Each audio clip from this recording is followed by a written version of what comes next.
This is a BBC podcast.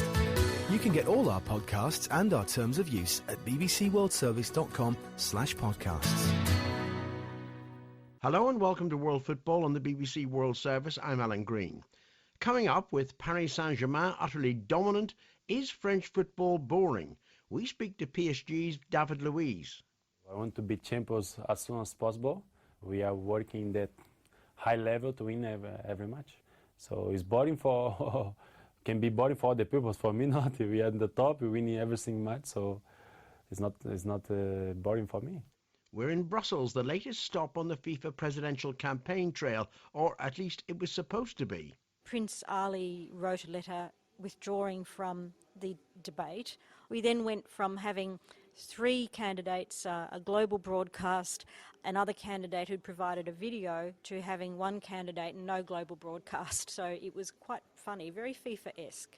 And we reflect on the incredible turnaround of Juventus this season, from no-hopers a few months ago to unbeatables. The secret of the Juventus is a mentality. You feel the big mentality.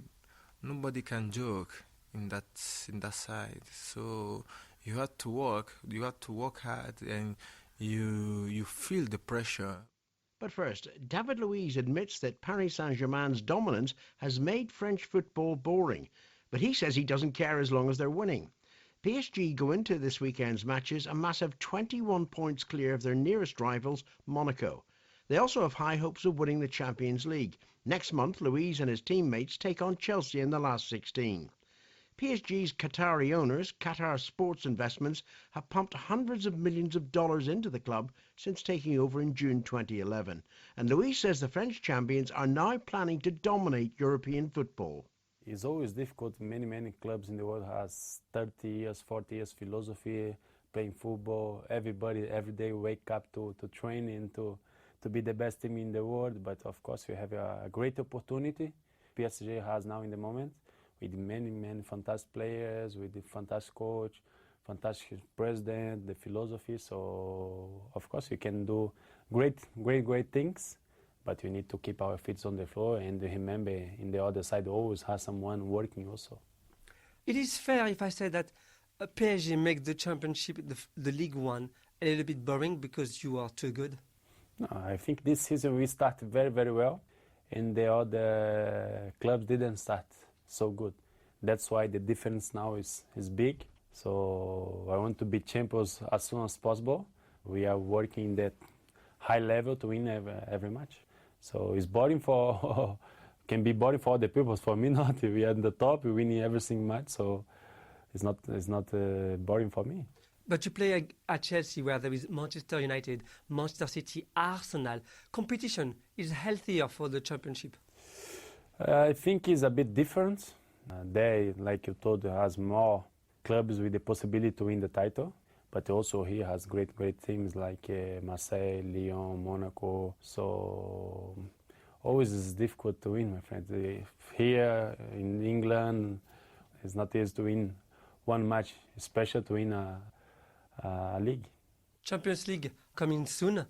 You're looking forward to play against Chelsea? Yeah, it'll be another difficult match. 2 years consecutive I'm playing this match. One time I play for Chelsea. The other time I play for PSG. Both times I won, so I want to win the season also. My respect for Chelsea will be forever. Great moment in my life. I won many things there. So I still with the club in my heart. I still with the respect for the fans, from everyone there, many friends. But I want to fight for my club now in PSG. What is the difference in terms of football culture, Brazil and France? There is a lot of difference? A bit. I think it's about football in Brazil. In Europe, it's more about the tactical side.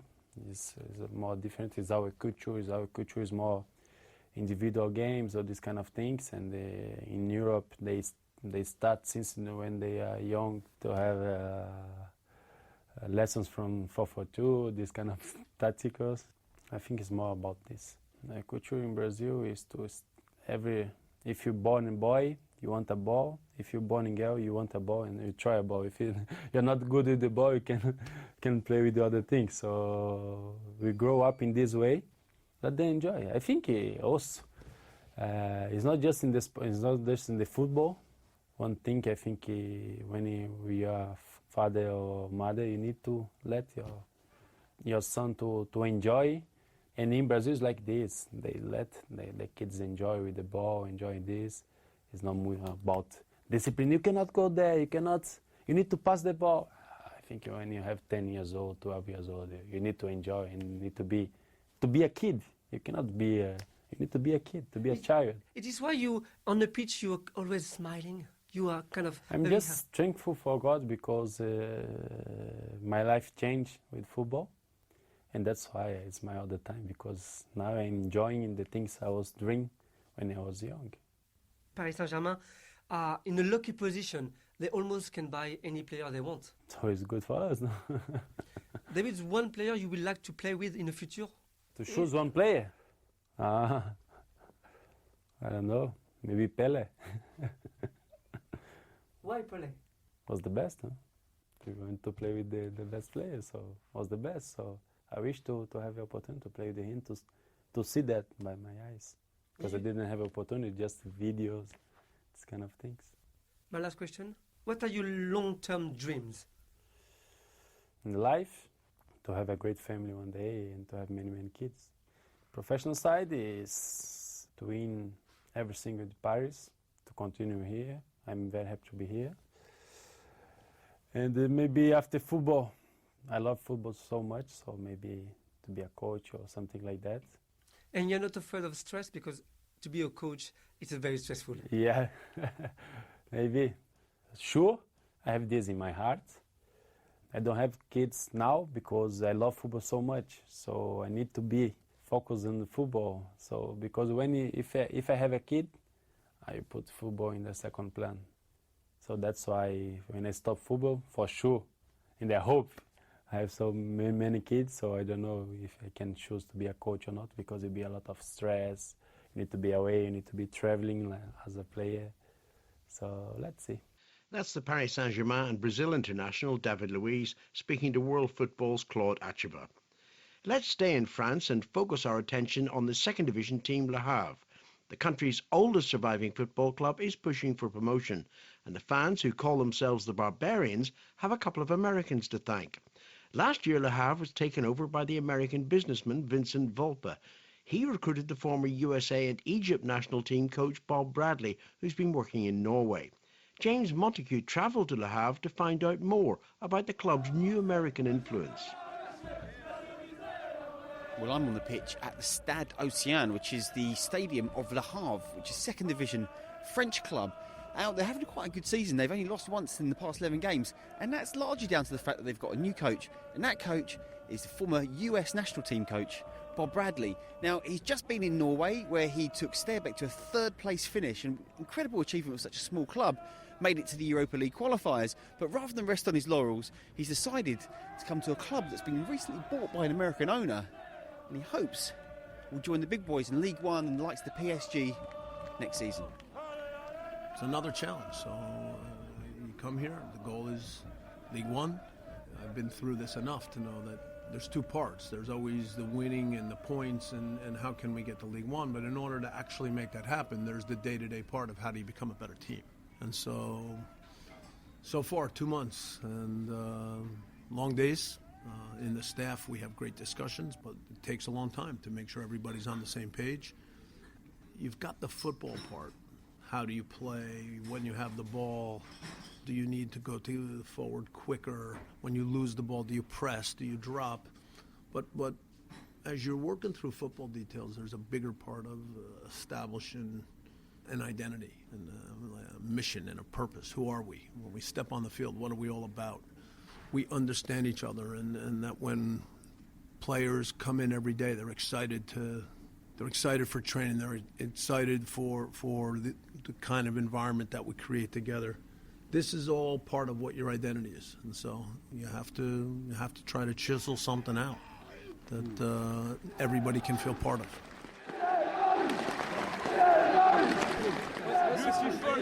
What do you think of Bob Bradley? Very good. The best. Very good. The best of the best, Bob Bradley. The best coach. Yeah. This was very special for us because it's the first time that an American coach goes to a French team, you know. So I think it's the first time it's good, and we saw Bob Bradley, and it was like yes, a very good coach for Le Havre, and yeah, we were happy. My name is Vince Volpe, and I'm the president of the club. So obviously you have a World Cup coach, former US national team coach here. Was that when you were looking to buy the club? Did you think, okay, first of all, we need to get a big name in to run this place? And was Bob always high up on your list? No, really, when we bought the club, it was my thought that the manager who was here, along with our sports director, were very, very good. And they had turned in reasonable performance last year. The club finished 7th out of 20 in League Two, and so it really wasn't until the season started and I started to get more involved in watching sort of the methodology and the training and so forth and how we were preparing for matches that it became clear that we needed to make a change at the coaching level. And so we made that decision. We made an announcement. We had lots of candidates, and Bob actually was a candidate. He presented, his agent called us and said, hey, we'd like you to consider Bob Bradley. And, of course, everybody knows Bob Bradley. What did you think when you heard that? Like, this is a former US coach, did great at the World Cup. Well, my first thought was, I think our search is over, okay? So he joined us in November, and he's just done a terrific job. We've seen an immediate change in the way that we play the game. Based on the work that Bob has done with the team collectively, as well as with all the individuals. What we do, enjoy the game, no fear. In a hotel conference room in the centre of Le Havre, 2 hours before kickoff against Paris FC, Bob Bradley is giving his final team talk to his players. Few of them speak English, which means his words are translated into French by his assistant coach, Pierre Barriou. Bob is a great coach. Let's period. And I'm 100% convinced that if he was an American, he would have gotten a big job somewhere. You know. And there is this U.S. Tag in his back that has prevented owners from making choices in his favor. Having said that, when you come here in League Two, there's a great amount of respect now for what the U.S. and especially the U.S. national team has achieved over the last decade and more. So no, there was no surprise. Actually, they were excited having such a high caliber coach, coming and obviously Bob's got a track record of developing young players as well. So from that standpoint, it's been great from the players because they know it's an opportunity for them to have such a coach coaching them. So, but for the rest, you're right. Clearly, I mean, again, I've seen many coaches, and if he was based purely on expertise or results, Bob would have opportunities for bigger club, no question.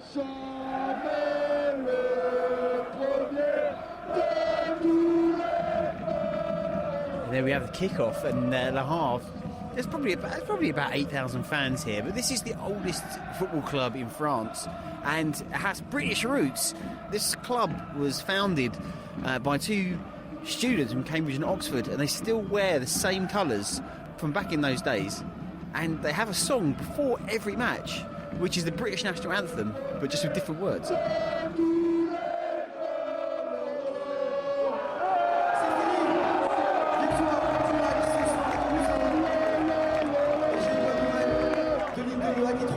Well, it's a bit hairy at the end, but there's final whistle, and Le Havre won 2-1, and it's another great result for Bob Bradley. The win took Le Havre third and into the automatic promotion spots. But a week later, they would be leapfrogged by Clermont after losing 2-1 to the highest ranked team in world football, coached by a woman. Whoever does get that final promotion spot, one thing is clear: history will be made. James Montague reporting from Le Havre. You're listening to World Football on the BBC World Service with me, Alan Green. It was a rather bizarre week on the FIFA presidential campaign trail. A planned televised debate involving 3 of the 5 candidates was scrapped just 48 hours before they were supposed to appear on stage in Brussels. Prince Ali of Jordan withdrew, suggesting that taking part in an event at the European Parliament building would have broken FIFA's rules on political interference. With Prince Ali gone, Tokyo Sekwale, who was bound for Brussels, also pulled out. Gianni Infantino and Sheikh Salman of Bahrain had already made their excuses. So in the end, only Jerome Champagne honoured his commitment and turned up, by which time the ESPN television crew had packed up and gone home, disinterested, of course, in a one-man debate. The Belgian politician Ivo Bellet was astonished by the whole fiasco. The fact that the candidates, except for Jérôme Champagne, have cancelled their participation is really a bad signal. Bad because it proves that the old FIFA is still alive and kicking. It's a terrible signal to the football fans in Europe who deserve much better. Santiago Paisas is also a member of the European Parliament. He went a step further, suggesting that the House of FIFA should be torn down and rebuilt with a brand new name. I don't know really if the excuses for not to coming here were really real or not. But I think that it's really necessary to have a whole changement of the FIFA. I will say even, I don't know if I am going too far, to change the name, because I know FIFA is discredited totally and should start from a new basis, new people, not people connected with the old FIFA. And I am very sorry, very disappointed, because these candidates, they are not here now to make a debate and to explain their ideas. Benita Mercedes is the FIFA whistleblower who worked on Australia's failed bid for the 2022 World Cup. She now works with New FIFA Now, the campaign group which organised the Brussels Forum. This was her reaction to the week's events. I think what it shows is that FIFA and the candidates who are standing for the president are the same old FIFA. And who it's disappointing for is football, or what it's disappointing for is football, because it shows that with the candidates who are on offer, they've got nothing new to give world football at all. It's going to be the same old FIFA, and we still need the revolution that we talked about 12 months ago. Who are the winners and losers following this week's events? Well, I think the main losers are we the people. We're the true stakeholders of the game. The 8-year-old who pulls on their boots every weekend and runs around excitedly like a bee to a honeypot. The amateur or professional player who works very hard to play to the highest level possible. The fan who pays to go to their home games every second week and who loves to sing from the terraces and will follow his or her team come rain or shine, and the volunteers who make up particularly our grassroots clubs and without whom around the world grassroots clubs couldn't operate. They're the losers, and as they have been the losers in relation to FIFA for some time, and has been made clear over the past 8 months since those arrests first started. It would have been great for us to see the candidates go toe-to-toe on stage, but even if the debate had gone ahead, do you think that the 209 voters, the presidents of the FAs around the world, would they have paid any attention? I think they would have paid attention, but would it have made a difference to how any of them voted? No, and that's the point. What these candidates show is that they want to keep doing business the FIFA way. And the FIFA way is to do business behind closed doors. It's to make deals, it's to have double deals, it's to have counter deals, and for people not to know what's actually going on with what the decision-making process is. And you only have to look at the ruling, I think, that came out earlier this week, which said that the ballot will be conducted in secret. Now, there are some arguments in favour of that, but it is typical of FIFA that everything is behind closed doors and no one is held accountable for what they actually believe in. The bookmakers here in England have Sheikh Salman of Bahrain as the favourite to become the next president. Do you think they've got it right? Well, most conventional wisdom is that bookmakers seldom have anything wrong. I think, we've got a month to go, and a lot of things could happen between now and then. Sheikh Salman is certainly considered the front runner by most people, along with Mr. Infantino. But it's a strange sort of electoral process, and it is a secret ballot, which, as I said, does have its advantages as well as its disadvantages. So it depends on how many votes each of those candidates get in the first round, who goes through into subsequent rounds, and who's actually working on a campaign strategy of getting second votes as opposed to just first votes. Do you think that any of the candidates offer us a bright future for football? No, I don't. I think the only way that we're going to have a bright future for football is basically to start again.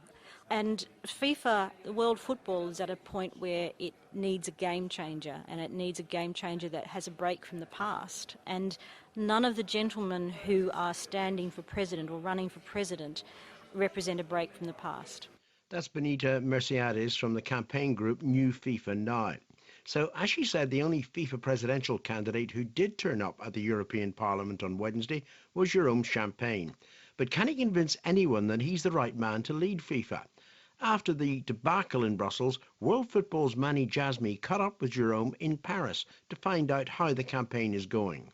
You know, when I visit a country such as Antigua a few weeks ago and we had the CFU Congress, you know, I spoke like 30 minutes without a paper and question and answers during 1 hour.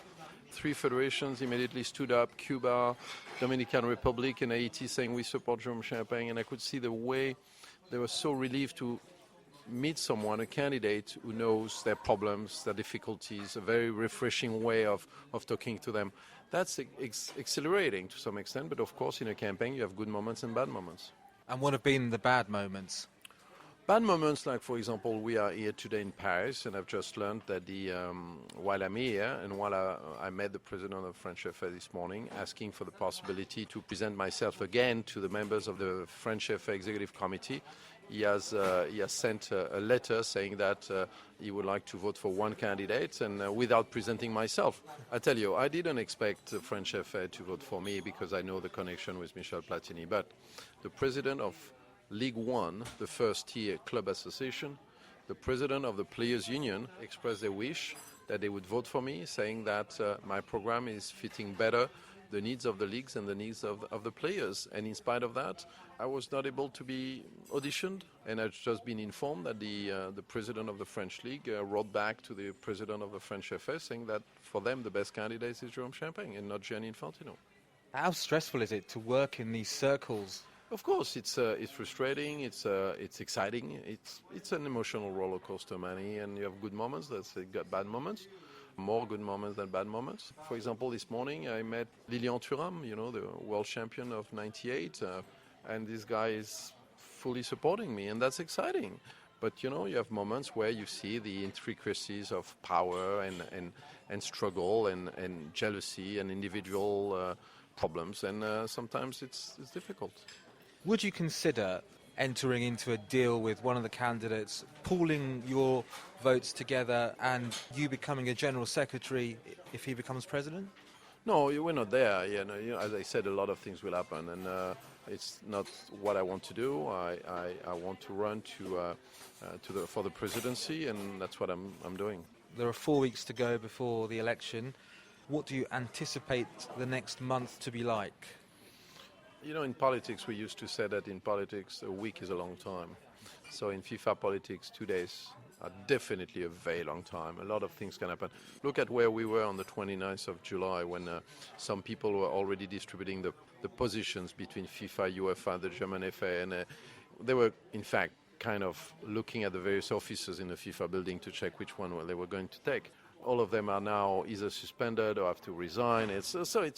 Look, a lot of things can happen. You know, we have seen amazing changes in the past year. I mean, from arrest, allegations, revelations, suspensions.